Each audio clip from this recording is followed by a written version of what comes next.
Hello guys, सब कैसे हो? बढ़िया हो? आज हम निकल गए विजय माता जी जाने के लिए। दोपहर में 12 बजे निकले थे। अभी आधे रास्ते में तो आ गए। सफर लंबा है बहुत। हमारे गांव से तो बहुत दूर पड़ता है। देखते रहो।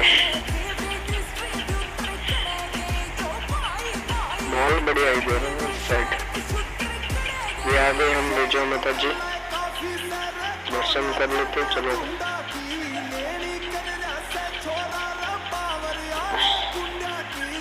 यहाँ पे विजय माता जी का मेले में अंदर देखने के लिए घूमने के जाते थे। घर पे वापस देख लो तुम भी सब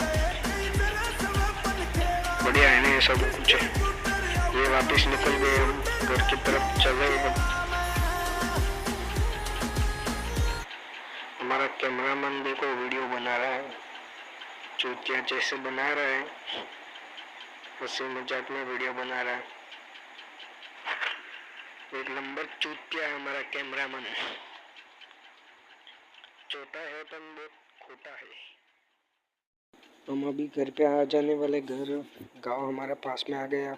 बाय बाय सब, दूसरे ब्लॉग में मिलेंगे। बाय।